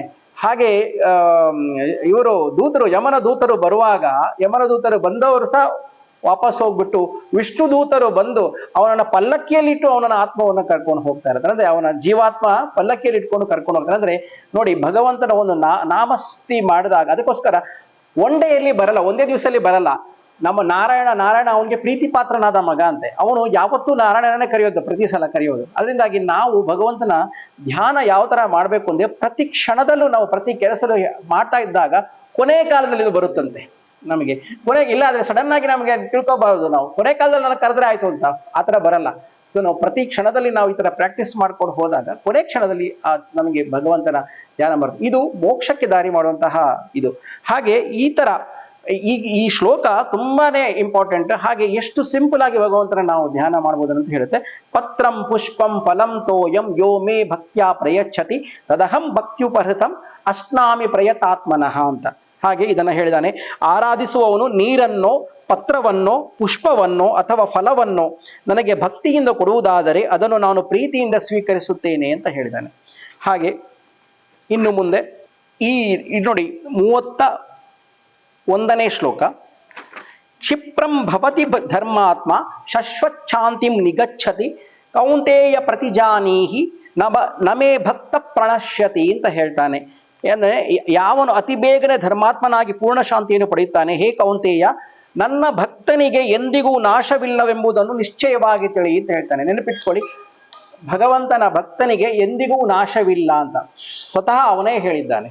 ಹಾಗೆ ಅಂದ್ರೆ ಅವನ ಭಕ್ತನನ್ನ ಯಾವತ್ತೂ ಕೈ ಹಿಡಿದು ಕಾಪಾಡುವವನು ಭಗವಂತ, ನಾನೇ ಕಾಪಾಡ್ತೀನಿ, ನನ್ನ ಭಕ್ತರಿಗೆ ಯಾವತ್ತೂ ನಾಶ ಇಲ್ಲ ಅಂತ ತಿಳ್ಕೋ ಅಂತ ಅವನಿಗೆ ಹೇಳ್ತಾನೆ ಅವನು. ಹಾಗೆ ಇದು ಇನ್ನೊಂದು ಇಂಪಾರ್ಟೆಂಟ್ ಶ್ಲೋಕ. ಹಾಗೆ ಇಲ್ಲಿ ಕೊನೆಯ ಶ್ಲೋಕ ಒಂದು ಎಕ್ಸ್ಪ್ಲೇನ್ ಮಾಡ್ತೇನೆ. 34 34 ಮನ್ಮನಾ ಭವ ಮದ್ಭಕ್ತ ಮದ್ಯಾಜಿ ಮಾಂ ನಮಸ್ಕುರು ಮಾಮೇ ವೈಶ್ಯಸಿ ಯುಕ್ತೈವಂ ಆತ್ಮಾನಂ ಮತ್ಪರಾಯಣ. ಅಂದರೆ ಕೇವಲ ಸಚ್ಚಿದಾನಂದ ಘನ ವಾಸುದೇವ ಪರಮಾತ್ಮನಾದ ನನ್ನಲ್ಲೇ ಅನನ್ಯ ಪ್ರೇಮದಿಂದ ನಿರಂತರ ದೃಢ ಮನಸ್ಸುಳ್ಳವನಾಗಿರು ಅಂತ ಹೇಳ್ತಾನೆ. ಯಾವತ್ತೂ ನನ್ನನ್ನ ದೃಢ ಮನಸ್ಸಿನಿಂದ ನೀನು ನನ್ನನ್ನ ಭಕ್ತಿ ಮಾಡು ಅಂತ ಹೇಳ್ತಾನೆ. ಯಾರು ಕೃಷ್ಣ ಅಂದ್ರೆ ಮಹಾವಿಷ್ಣು ಕೃಷ್ಣನ ರೂಪದಲ್ಲಿ ಇವನಿಗೆ ಅರ್ಜುನನಿಗೆ ಹೇಳ್ತಾನೆ. ಇದು ಏನಂದ್ರೆ ಇಲ್ಲಿ ಸೃಷ್ಟಿ ಕಾರ್ಯ ಹೇಗೆ ಪ್ರಾರಂಭಿಸಿದ್ದಾನೆ, ಅಲ್ಲಿಂದ ಅವನನ್ನ ಧ್ಯಾನವನ್ನು ನಾವು ಹೇಗೆ ಮಾಡಬೇಕು, ಹಾಗೆ ಎಷ್ಟು ಸಿಂಪಲ್ ಆಗಿ ನಾನು ಭಕ್ತರಿಗೆ ನಾನು ಸಿಗುತ್ತೇನೆ, ನಾನು ಇದು ಕಾಪಾಡುತ್ತೇನೆ, ಅವರನ್ನ ರಕ್ಷಣೆ ಮಾಡ್ತೇನೆ ಅನ್ನೋದನ್ನ ಈ 9ನೇ ಅಧ್ಯಾಯದಲ್ಲಿ ಹೇಳುತ್ತಾರೆ. ಹಾಗೆ ಇದು ರಾಜವಿದ್ಯಾ ರಾಜಗುಹ್ಯ ಯೋಗ ಅಂತ, ಇಂತಹ ಒಂದು ಸೂಕ್ಷ್ಮವಾದ ಅವನಿಗೆ ನಾಲೆಜ್ ಅನ್ನು ಕೊಡ್ತಾನೆ ಯಾರು ಶ್ರೀಕೃಷ್ಣ ಅರ್ಜುನನಿಗೆ. ಹಾಗೆ ಇದರಲ್ಲಿ ನಾವು ಭಗವದ್ಗೀತೆಯ ಎಲ್ಲ ಇಲ್ಲಿಗೆ 9ನೇ ಅಧ್ಯಾಯ ಮುಕ್ತಾಯವಾಗುತ್ತೆ. ಅಂದ್ರೆ ಎಲ್ಲ 18 ಅಧ್ಯಾಯಗಳಲ್ಲೂ ಯಾವ ತರ ಇರುತ್ತೆ ಅಂದ್ರೆ ನಮ್ಮ ದಿನನಿತ್ಯದ ನಾವು ಕೆಲಸಗಳಲ್ಲಿ ಹೇಗೆ ಭಗವಂತನನ್ನ ನಾವು ಪೂಜಿಸಿಕೊಂಡು ನಾವು ನಮ್ಮ ಕೆಲಸಗಳನ್ನು ಮಾಡಿಕೊಂಡು ಹೋಗ್ಬೋದು ಅಂತ. ಅಲ್ಲಿ ಅವು ಯಾವತ್ತೂ ಹೇಳ್ತಾನೆ ನೋಡಿ, ನಿಮ್ಮ ಕರ್ಮಣ್ಯೇವಾಧಿಕಾರ, ನಿನ್ನ ಕೆಲಸ ನೀನು ಮಾಡ್ತಾನೆ ಇರು ಅಂತ ಹೇಳ್ತಾನೆ. ಅದರಿಂದ ಇಲ್ಲಿ ಏನಂದ್ರೆ ಇದೊಂಥರ ಭಗವದ್ಗೀತೆ ಅಂತರ ನಾವು ಧರ್ಮಗ್ರಂಥ ಹೇಳುವುದಕ್ಕಿಂತಲೂ ಮನುಷ್ಯನ ದಿನನಿತ್ಯದ ಆಕ್ಟಿವಿಟೀಸ್ ಹೇಗೆ ಇರಬೇಕು, ನಾವು ಯಾವ ತರ ಜೀವನವನ್ನು ಮಾಡಬೇಕು ಅನ್ನೋದಂತ ಹೇಳುವಂತಹ ಭಗವದ್ಗೀತೆ.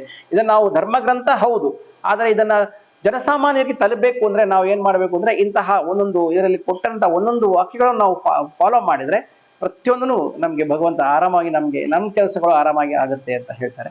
ಹಾಗೆ ಇದರಲ್ಲಿ ನಮ್ಮಲ್ಲಿ ಕೆಲವೊಬ್ರು ಪ್ರಶ್ನೆಗಳನ್ನು ಸಹ ಕೇಳಿದ್ದಾರೆ, ನಾನು ಅವ್ರಿಗೆ ಕೇಳಬೇಕು ಅಂತ ಹೇಳಿದ್ದೆ, ಅದರಿಂದಾಗಿ ಕೆಲವರು ಪ್ರಶ್ನೆ ಕೇಳಿದ್ದಾರೆ. ಅದರಲ್ಲಿ ಇವಾಗ ಒಂದು ಸತೀಶ್ ಅವರು ಒಂದು ಪ್ರಶ್ನೆ ಕೇಳಿದ್ದಾರೆ. ಹಾಗೆ ಆ ಪ್ರಶ್ನೆಗೆ ಒಂದು ಉತ್ತರ ಹೇಳೋಣ. ಸತೀಶ್ ಅವರು ಕೇಳಿದರೆ ಕ್ರೋಧಾತ್ ಭವತಿ ಸಮ್ಮೋಹಾತ್ ಸ್ಮೃತಿ ವಿಭ್ರಮ ಸ್ಮೃತಿಭ್ರಂಶಾತ್ ಬುದ್ಧಿನಾಶಾತ್ ಪ್ರಣಶ್ಯತಿ ಅಂತ ಹೇಳಿದ್ದಾರೆ.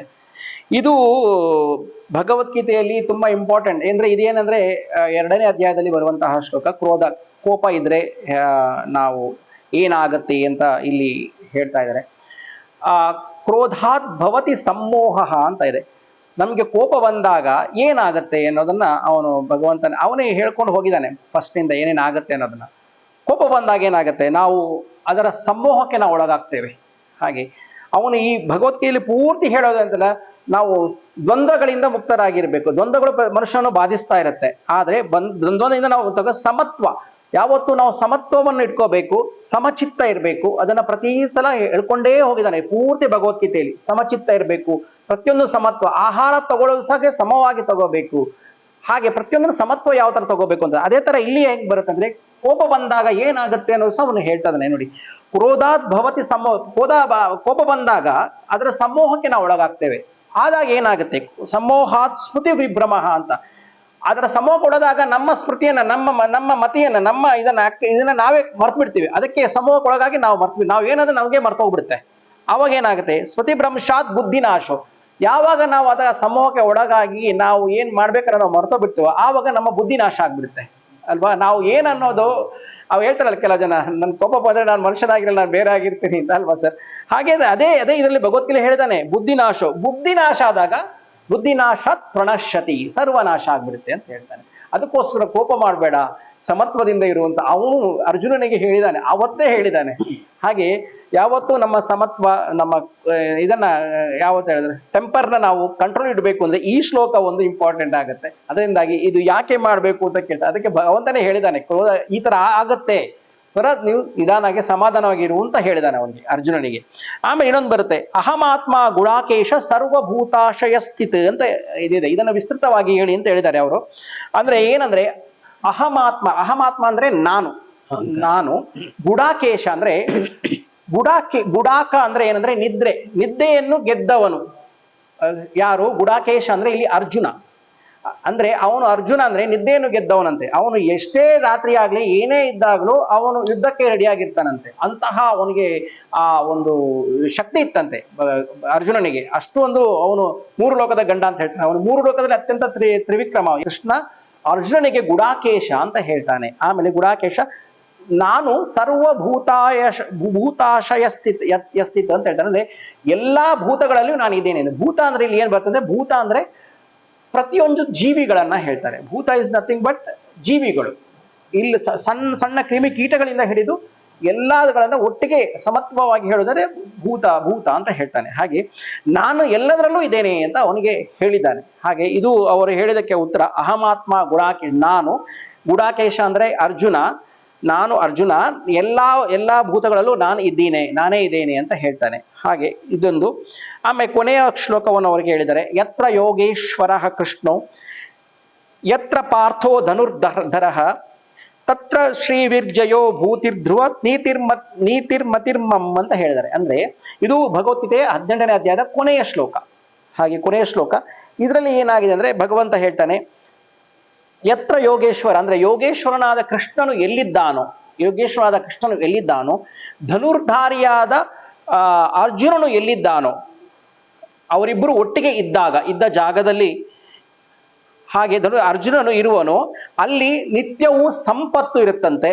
ಸಂಪತ್ತು, ಏಳಿಗೆ, ಗೆಲುವು, ನೀತಿಯು ಎಲ್ಲವೂ ಅಲ್ಲಿ ಇರುತ್ತದೆ ಅಂತ ಅವನ ಅಭಿಪ್ರಾಯ ಹೇಳ್ತಾನೆ.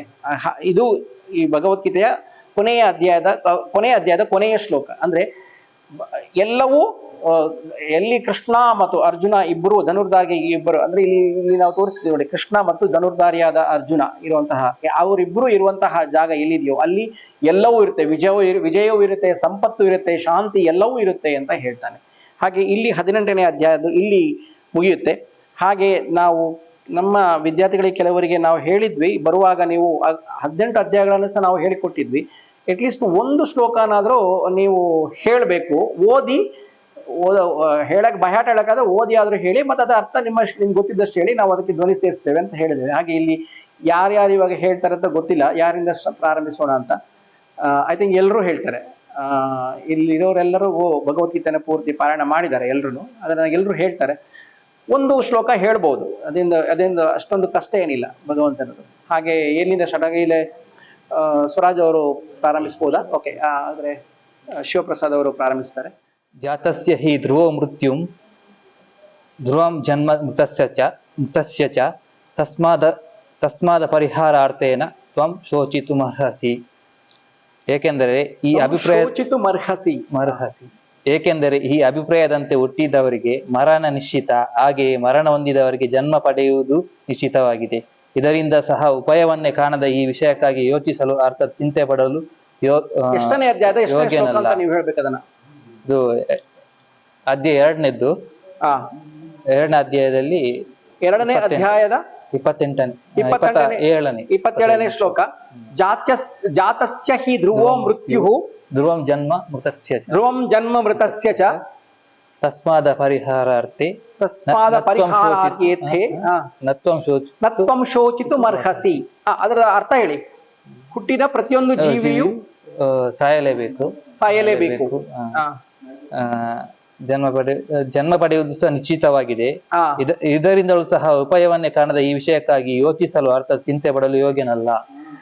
ಇವಾಗ ಏನಾಗುತ್ತಂದ್ರೆ ಇದು ಎಷ್ಟು ಇಂಪಾರ್ಟೆಂಟ್ ಶ್ಲೋಕ ಅಂದ್ರೆ, ಯಾರಾದ್ರೂ ನಮ್ಮ ಪ್ರೀತಿ ಪಾತ್ರರು ಮರಣ ಹೊಂದಿದಾಗ ನಾವು ಅತ್ಯಂತ ಸಮೂಹಕ್ಕೊಳಗಾಗ್ತೇವೆ. ಮತ್ತೆ ನಾವು ಯಾಕಂದ್ರೆ ನಾವು ಅವ್ರ ಜೊತೆ ಇರುವಂತಹ ಕ್ಷಣಗಳನ್ನ ನಾವು ನೆನಪಿಸ್ಕೊಂಡು ಅತ್ಯಂತ, ಆಮೇಲೆ ಫ್ಯಾಮಿಲಿ ಒಳಗಡೆ ಆದಾಗ, ಆಮೇಲೆ ಬೇಸಿಕಲಿ ಫ್ಯಾಮಿಲಿ ಒಳಗಡೆ ಏನಾದ್ರು ಸಮಸ್ಯೆ ಯಾರಾದ್ರೂ ತೀರ್ಕೊಂಡಾಗ, ಇದು ನಮಗೆ ಈ ಶ್ಲೋಕ ನಮ್ಮ ಮನಸ್ಥಿತಿಯನ್ನ ನಮ್ಮನ್ನ ಬ್ಯಾಲೆನ್ಸ್ ಮಾಡೋದಕ್ಕೋಸ್ಕರ ಈ ಶ್ಲೋಕ ತುಂಬಾ ಇಂಪಾರ್ಟೆಂಟ್. ಅಂದ್ರೆ ಜಾತಸ್ಯ ಹಿ ಧ್ರುವೋ ಮೃತ್ಯು, ಹುಟ್ಟಿದ ಪ್ರತಿಯೊಂದು ಜೀವಿಯೂ ಸಾಯಲೇಬೇಕು. ಪ್ರತಿಯೊಂದಕ್ಕೂ ಎಕ್ಸ್ಪೈರಿ ಡೇಟ್ ಅಂತ ಇದ್ದೇ ಇದೆ. ಪ್ರತಿಯೊಬ್ಬರು ಸಾಯಲೇಬೇಕು. ಜಾತಸ್ಯ ಹಿ ಧ್ರುವೋ ಮೃತ್ಯು ಧ್ರುವಂ ಜನ್ಮ ಮೃತಸ್ಯ ಚ. ಅಂದ್ರೆ ಪ್ರತಿಯೊಂದು ಹುಟ್ಟು ಸಾವುಗಳ ನಡುವೆ ಇರುವಂತಹ ಇದಕ್ಕೆ ಪರಿಹಾರ ಅನ್ನೋದು ಇಲ್ವೇ ಇಲ್ಲ. ಹುಟ್ಟಿದ್ದು ಸಾಯಲೇಬೇಕು, ಮತ್ತೆ ಅದು ಹುಟ್ಟಿ ಬರಬೇಕು ಅನ್ನೋದು. ಅದರಿಂದಾಗಿ ಆಮೇಲೆ ಲಾಸ್ಟ್ ಕೊನೆದು ಅದಕ್ಕೋಸ್ಕರ ತುಂಬಾ ಯೋಚನೆ ಮಾಡ್ಬೇಡ ಅಂತ ಹೇಳ್ತಾನೆ. ಅಂದ್ರೆ ಇದು ಏನಂದ್ರೆ ಇದ್ರ ಸಮತ್ವ, ನಮ್ಮ ಬ್ಯಾಲೆನ್ಸ್ ಮಾಡಿಟ್ಕೊಳ್ಳೋದ ಮೈಂಡ್ನ, ಅದು ತುಂಬಾ ಕಷ್ಟ. ಆದ್ರೆ ಈ ಭಗವದ್ಗೀತೆನ 18 ಅಧ್ಯಾಯ ಯಾರು ಓದ್ತಾರೆ ಕೊನೆಗೆ ಅವರೆಲ್ಲದರಲ್ಲೂ ನಿಪುಣರಾಗ್ತಾರೆ, ಅವರು ಕಂಟ್ರೋಲ್ ಬರ್ತಾರೆ. ಅಂದ್ರೆ ಏನಾಗುತ್ತೆ ಅಂದ್ರೆ ಯಾಕೆ ಎಷ್ಟೊಂದು ಯೋಚನೆ ಮಾಡ್ಬೇಕು, ಇದೆಲ್ಲ ಹುಟ್ಟು ಸಾವು ನಿಶ್ಚಿತ, ಹುಟ್ಟಿದವರು ಸಾಯಲೇಬೇಕು ನಿಶ್ಚಿತ, ತುಂಬಾ ಯೋಚನೆ ಮಾಡಬಾರ್ದು. ಅದಕ್ಕೋಸ್ಕರ ನಮ್ಮ ಬುದ್ಧಿ ನಾವು ಸಮತ್ವದಲ್ಲಿ ಇಟ್ಕೋಬೇಕು ಅಂತ. ಬಟ್ ಕಷ್ಟ ಆಗುತ್ತೆ ಅದು, ಆದ್ರೂ ಸಹ ನಾವು ಅದು ಮಾಡ್ಲೇಬೇಕು. ಹಾಗೆ ಯಾವ್ದಾದ್ರು ಮನೆಯಲ್ಲಿ ತೀರ್ಕೊಂಡಾಗ 2ನೇ ಅಧ್ಯಾಯವನ್ನ ಪಾರಾಯಣ ಮಾಡ್ತಾರೆ. ಭಗವದ್ಗೀತೆಯ ಸಾಂಖ್ಯ ಯೋಗ ಅಂತ ಹೇಳ್ತೀವಿ, ಸಾಂಖ್ಯ ಯೋಗನ ಪಾರಾಯಣ ಮಾಡ್ತಾರೆ ತೀರಿದವರ ಮನೆಯಲ್ಲಿ. ಅವರದು ತೀರದ ದಿವಸದಿಂದ ಅವರಿಗೆ ಏನ್ ಹೇಳ್ತಾರೆ ತಿಥಿ ಮಾಡೋದು ದಿವಸ ತನಕ, ಅಷ್ಟು ದಿವಸ ಮಿಡ್ಲಲ್ಲಿ ಅದನ್ನ ದಿನವೂ ಪಾರಾಯಣ ಮಾಡ್ತಾರೆ. ಯಾಕಂದ್ರೆ ಮಾಡಬೇಕು, ಆವಾಗ ಆ ಜೀವಾತ್ಮಕ್ಕೆ ಮುಕ್ತಿ ಸಿಗುತ್ತೆ, ಇಲ್ಲಾಂದ್ರೆ ಮುಂದಿನ ಜನ್ಮಕ್ಕೆ ಅದು ಅಣಿಯಾಗಿ ಹೋಗುತ್ತೆ ಅಂತ ಹೇಳ್ತಾರೆ. ಅದರಿಂದಾಗಿ ಇದು ಈ ಶ್ಲೋಕ ತುಂಬಾ ಇಂಪಾರ್ಟೆಂಟ್. ಇದು ನಮ್ಮ ಮೈಂಡ್ ಬ್ಯಾಲೆನ್ಸ್ ಮಾಡುವಂಥದ್ದು. ಹಾಗೆ ಭಗವದ್ಗೀತೆ ಎಲ್ಲಾ ಶ್ಲೋಕಗಳು ಇಂಪಾರ್ಟೆಂಟೇ ಸರ್, ಆದ್ರೆ ಕೆಲವೊಂದು ನಮಗೆ ಜೀವನಕ್ಕೆ ತುಂಬಾ ಹತ್ತಿರವಾದಂಥ, ನಾವು ಡೇ ಟು ಡೇ ಆಕ್ಟಿವಿಟೀಸ್ಗೆ ತುಂಬಾ ಹತ್ತಿರವಾದಂಥದ್ದು. ಅದರಿಂದಾಗಿ ನಾವು ಅದನ್ನ ಫಾಲೋ ಮಾಡಕ್ಕೆ ಈಸಿ. ನೆಕ್ಸ್ಟ್ ಯಾವುದು ಶ್ಲೋಕ, ಯಾವುದು ಹೇಳ್ತೀರಾ?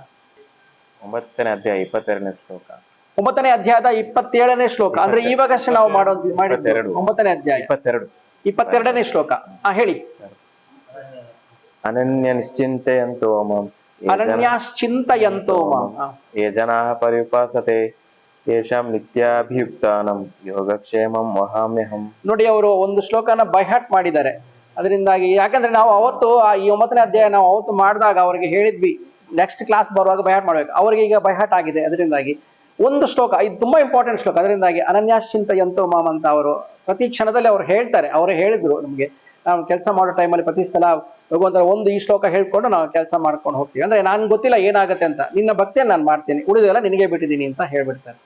ಅಲ್ಲ ಸರ್? ಆಯ್ತು, ಅದರ ಅರ್ಥ ಹೇಳಿ ಸರ್. ಯಾರು ನನ್ನನ್ನು ಅನನ್ಯ ಭಕ್ತಿಯಿಂದ ದೃಢತೆಯಿಂದ ಯಾರು ನನ್ನನ್ನು ಪೂಜಿಸುತ್ತಾರೋ ಅವರ ಯೋಗಕ್ಷೇಮವನ್ನು ಸದಾ ನಾನೇ ನೋಡ್ಕೊಳ್ಳುತ್ತೇನೆ. ಅವರ ಯೋಗಕ್ಷೇಮವನ್ನು ಸದಾ ನಾನೇ ನೋಡ್ಕೊಳ್ತೇನೆ ಅಂತ ಹೇಳ್ತಾರೆ. ಅಧ್ಯಾಯ 12 ಅಧ್ಯಾಯ 12 ಭಕ್ತಿ ಯೋಗ. ಅದರಲ್ಲಿ 13ನೇ ಶ್ಲೋಕ. 13ನೇ ಶ್ಲೋಕ. ಅದ್ವೇಷ್ಟ ಸರ್ವಭೂತಾನಂ ಮೈತ್ರ ಕರುಣ ಏವಚ ನಿರ್ಮಮೋ ನಿರಹಂಕಾರಂ ಸಮ ದುಃಖ ಸುಖ ಕ್ಷಮಿ. ಅಂದ್ರೆ ಎಲ್ಲಾ ಪ್ರಾಣಿಗಳಲ್ಲಿಯೂ ದ್ವೇಷ ಭಾವವಿಲ್ಲದವನು, ಸ್ವಾರ್ಥವಿಲ್ಲದ ಪ್ರೇಮಿ ಮತ್ತು ನಿಸ್ವಾರ್ಥ ದಯಾಪರನು, ಜೊತೆಗೆ ಮಮಕಾರವಿಲ್ಲದವನು, ಅಹಂಕಾರವಿಲ್ಲದವನು, ಸುಖ ದುಃಖಾದಿಗಳಲ್ಲಿ ಸಮನಾಗಿರುವವನು ಮತ್ತು ಕ್ಷಮಾಶೀಲನು ಆಗಿದ್ದೇನೆ. ಅಪರಾಧ ಮಾಡುವವನಿಗೂ ಸಹ ಅಭಯ ಕೊಡುವವನಾಗಿದ್ದಾನೆ. ಆದರೆ ಏನ್ ಸರ್, ಸಿಂಪಲ್ ಆಗಿ ಹೇಳೋದಾದ್ರೆ ಅಂದ್ರೆ ಶಾಂತಿಯನ್ನು ಪಡಿಬೇಕಂತ ಹೇಳಿ. ಶಶ್ವಚ್ಛಾಂತಿಂ ನಿಗಚ್ಚತಿ. ಅದ್ವೇಷ್ಟ ಸುರಭೂತ. ಅದ್ವೇಷ್ಟ 13ನೇ ಶ್ಲೋಕ. 13ನೇ ಶ್ಲೋಕ ಹಾಕ್ತಾರೆ ಅಲ್ವಾ, ಅದೊಂದು ಎಲ್ಲಾ ಕಡೆ ಅದು ಹಾಕಿರ್ತಾರೆ, ಕೆಲಸ ನೀನ್ ಮಾಡು ಅನ್ನೋದನ್ನ. ಅದ್ರ ಸರ್ ಬೇಕಾದ ಎಕ್ಸ್ಪ್ಲೇನ್ ಮಾಡೋಣ. ಕರ್ಮಣ್ಯೇವಾಧಿಕಾರಸ್ತೆ ಮಾ ಫಲೇಶು ಕದಾಚನ ಮಾ ಕರ್ಮಫಲ ಹೇತುರ್ಭೂಹು ಮಾತೇ ಸಂಗೋಸ್ತ್ವ ಕರ್ಮ. ಅಂದ್ರೆ ನಿನ್ನ ಕೆಲಸವನ್ನು ಮಾಡು, ಆದರೆ ನಿನ್ನ ಕೆಲಸವನ್ನು ಮಾಡು, ಅದನ್ನ ಮರ್ತು ಬಿಡು. ನೀನು ಅದಕ್ಕೆ ಬರುವಂತಹ ರಿಸಲ್ಟ್ಗೆ ನೀನು ಕಾಯ್ಬೇಡ. ಅಂದ್ರೆ ಅದು ಏನಾದ್ರೂ ಪಾಸಿಟಿವ್ ಆಗ್ಲಿ ನೆಗೆಟಿವ್ ಆಗ್ಲಿ ಬಂದೇ ಬರುತ್ತೆ. ನಿನಗೆ ಅದಕ್ಕೆ ಏನಾದ್ರು ರಿಸಲ್ಟ್ ಅಂದ್ರೆ ಫಲವನ್ನು ಕೇಳುವಂತಹ ಹಕ್ಕು ನಿನಗೆ ಇಲ್ಲ, ಅದು ನನ್ಗೆ ಇರೋದು, ನಾನ್ ಬಿಟ್ಟು ನನ್ ಕೊಡ್ತೀನಿ ಅಂತ ಹೇಳ್ತಾನೆ. ಹಾಗೆ ಆ ಕರ್ಮಣ್ಯವಾಧಿಕಾರಸ್ಥೆ ಅನ್ನೋದು ಕೆಲವರು ತುಂಬಾ ಜನ ಮಾಡಿದ್ದಾರೆ. ಅಂದ್ರೆ ಕರ್ಮಣ್ಯವಾಧಿಕಾರಸ್ಥೆ ಫಲ ಕೇಳಬೇಡ ಅಂತ ಇದೆ. ಹೌದು, ನೀನ್ ಏನು ಮಾಡ್ತೀಯಾ ಮಾಡ್ಬಿಟ್ಟು ಕೆಲಸ ಮಾಡ್ಬಿಟ್ಟು ಸುಮ್ಮನಿರು, ಆಮೇಲೆ ನನ್ನನ್ನು ಭಕ್ತಿ ಮಾಡೋ, ಫಲ ನಾನು ಕೊಡ್ತೀನಿ. ನೀನ್ ಎಷ್ಟು ಅದಕ್ಕೆ ಎಫರ್ಟ್ ಹಾಕಿದೆ ಅದಕ್ಕೆ ಫಲ ಬಂದೇ ಬರುತ್ತೆ. ಪಾಸಿಟಿವ್ ಆದ್ರೂ ನೆಗೆಟಿವ್ ಬರುತ್ತೆ. ನೀನೇನಾದ್ರು ನೆಗೆಟಿವ್ ಮಾಡಿದ್ರೆ ನಿನ್ನ ನೆಗೆಟಿವೇ ಬರುತ್ತೆ, ಪಾಸಿಟಿವ್ ಮಾಡಿದ್ರೆ ಪಾಸಿಟಿವ್ ಬರುತ್ತೆ. ಆಮೇಲೆ ಪ್ರತಿಯೊಂದನೆಂದ್ರೆ ನಮ್ಮ ಮನಸ್ಸೇ ನಮಗೆ ಅದು ಇದೆ, ಅದು ಸಹ ಈ ಭಗವದ್ಗೀತೆಯಲ್ಲಿ ನಮ್ಮ ಮನಸ್ಸೇ ನಮಗೆ ಮಿತ್ರನು ಶತ್ರುವು ಎರಡು ನನ್ನ ಮನಸ್ಸೇ ಅಂತ. ನಾನು ಯಾವತ್ತು ಒಳ್ಳೆಯದನ್ನೇ ಒಬ್ಬರಿಗೆ ಬಯಸ್ತಾ ನನಗೆ ಒಳ್ಳೇದೇ ಆಗುತ್ತೆ. ನನ್ನ ಮನಸ್ಸೇ ನನಗೆ ಮಿತ್ರ, ನನ್ನ ಶತ್ರು. ನಾನು ಒಂದು ಕೆಲಸದಲ್ಲಿ ಕೈ ಹಾಕಿದ್ದಾಗ ನಾನೇನಾದ್ರೂ ಆಗುತ್ತೋ ಇಲ್ವೋ, ಆಗುತ್ತೋ ದ್ವಂದ್ವ ಇದ್ದಾಗ ಏನಾಗುತ್ತೆ, ಅದಕ್ಕೆ ರಿಸಲ್ಟ್ ಬರೋದೇ ಇಲ್ಲ.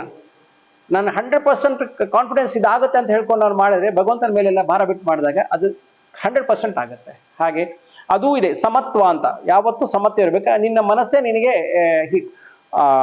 ಶತ್ರುವು ಮಿತ್ರನು, ಅದೂ ಹೇಳಿದ್ದಾರೆ ಅದರಲ್ಲಿ. ಹಾಗೆ ಈ ಭಗವದ್ಗೀತೆಯನ್ನು ಯಾವಾಗಲೂ ಪಾರಾಯಣ ಮಾಡುವಾಗ ಸರ್ ಶ್ಲೋಕ ಜೊತೆ ಮಾಡಿದ್ರೆ ಒಳ್ಳೆಯದು. ಆಮೇಲೆ ಭಗವದ್ಗೀತೆಯನ್ನ ಕಲಿಯುವಾಗ ಗುರುಮುಖಿಯನ್ನ ಕಲಿಬೇಕು ಸರ್. ಹಾಗೇನೆ ಓದ್ಕೊಂಡು ಹೋದ್ರೆ ಇದೊಂದು ಕಾದಂಬರಿ ತರ ಆಗ್ಬಿಡುತ್ತೆ, ಅರ್ಥನೇ ಆಗಲ್ಲ. ತುಂಬಾ ಕಡೆ ಇದು ನೀವು ಎಷ್ಟೇ ಓದ್ಕೊಂಡು ನೀವು ಹೋಗ್ತೀರಾ ಅಂದ್ರೂ 10ನೇ ಅಧ್ಯಾಯ ತನಕ ಓದ್ತೀರಾ, 13ನೇ ಅಧ್ಯಾಯ ನಿಮ್ಗೆ ಅರ್ಥವೇ ಆಗೋದಿಲ್ಲ ಏನಂತ.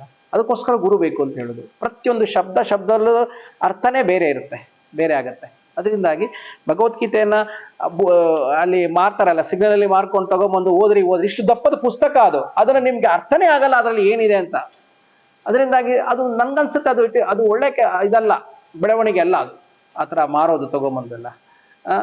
ಅದು ಏನಾಗುತ್ತೆ, ತುಂಬಾ ಜನ ನಾನು ನೋಡಿದೀವಿ, ನಾವು ಯಾರಿಗಾದ್ರೂ ಭಗವದ್ಗೀತೆ ಕೊಡ್ತೀವಿ ಅಂತ ಅವ್ರಿಗೆ ಹೇಳ್ತೀವಿ ಡೈಲಿ ಇದನ್ನ ಪಾರಾಯಣ ಮಾಡಿ, ಒಂದು ಶ್ಲೋಕ ಆದ್ರೂ ಮಾಡಿ ಅಂತ ಹೇಳ್ತೀವಿ. ತಗೊಂಡೋಗಿ ದೇವರ ಸ್ಟ್ಯಾಂಡ್ ಅಲ್ಲಿ ಇಟ್ಕೊಂಡು ಊದುಕಡ್ಡಿ ಎತ್ತಿ ಪೂಜೆ ಮಾಡೋದಕ್ಕೆ ಅಲ್ವೇ ಅಲ್ಲ ಸರ್ ಭಗವದ್ಗೀತೆ ಇರೋದು. ಭಗವದ್ಗೀತೆ ಧರ್ಮಗ್ರಂಥ ಅಂತ ತಗೊಂಡಿದ್ರು ಇದು ಕರ್ಮ ಗ್ರಂಥ, ನಾವು ಮಾಡುವಂತ ಡೇ ಟು ಡೇ ಆಕ್ಟಿವಿಟೀಸ್ ಅಲ್ಲಿ ಯೂಸ್ ಆಗುವಂಥದ್ದು ಗ್ರಂಥ ಸರ್ ಇದು. ಅದಕ್ಕೋಸ್ಕರ ಇದನ್ನ ದೇವರಿಗೆ ಪೂಜೆ ಮಾಡೋದು, ದೇವರ ಸ್ಟ್ಯಾಂಡ್ ಅಲ್ಲಿ ಇಟ್ಕೊಂಡು ಪೂಜೆ ಮಾಡೋದು ಐಟಮ್ ಅಲ್ಲ ಇದು. ಪೂಜೆ ಮಾಡಿ ಬೇಡ ಅಂತ ಹೇಳಲ್ಲ, ಆದ್ರೆ ಓದಿ ಪ್ರಾಕ್ಟೀಸ್ ಮಾಡ್ಕೋಬೇಕು ಡೇ ಟು ಡೇ ಆಕ್ಟಿವಿಟೀಸ್ ಅಲ್ಲಿ. ಹಾಗೆ विद्या ब्रह्म परा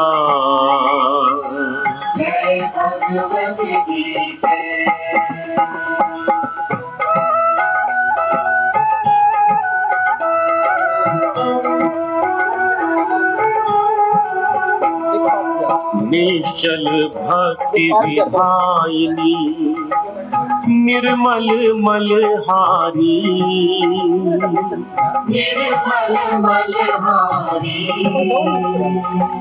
शरण रहस्य प्रदायिनी शरण रहस्य प्रदायिनी सब विधि सुखकारी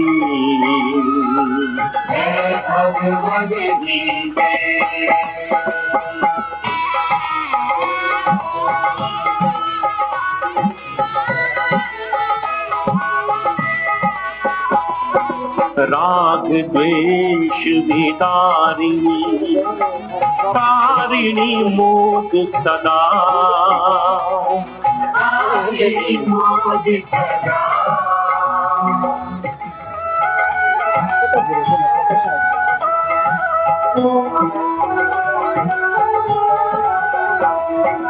आसुर भाव विनाशिनी नाशिनी तम रजनी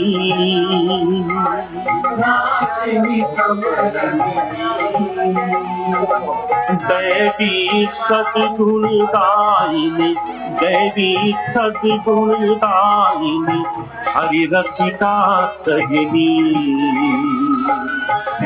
भगवती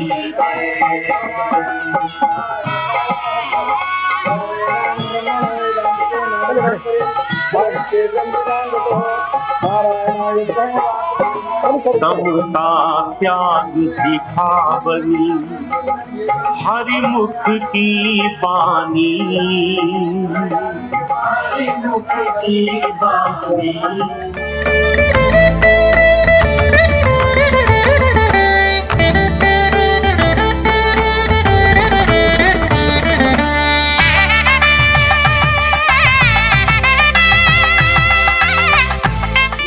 राघवेन्द्रार्य स्वागतं चरणंगता ज्ञान भक्तिं च वेदाकं दत्वाकं रक्ष रक्ष माम्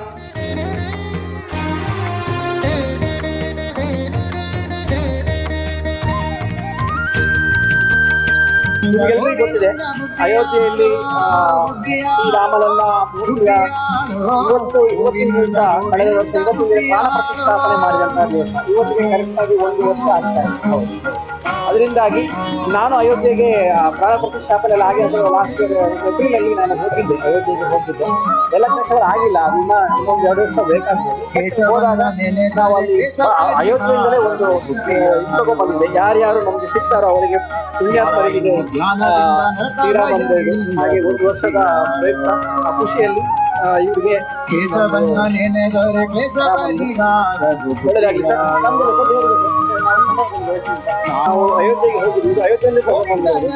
ಹಾಗೆ ಇವತ್ತು ದಿವಸ ಪುಣ್ಯ ದಿವಸ ಕರೆಕ್ಟ್ 1 ವರ್ಷ ಆಗಿದೆ. ಹಾಗೆ ಇವತ್ತು ಅಯೋಧ್ಯೆಯಲ್ಲಿ ಇವತ್ತಿನಿಂದ 22 ತಾರೀಕು ಪ್ರಧಾನಮಂತ್ರಿ ಹೋಗ್ತಾರೆ. ಪ್ರತಿದಿನವೂ ಮನೆಯಲ್ಲಿ ಮಾಡಿ ಪ್ರಧಾನಮಂತ್ರಿಯವರು ಆಲ್ರೆಡಿ ಹೇಳಿದ್ದಾರೆ.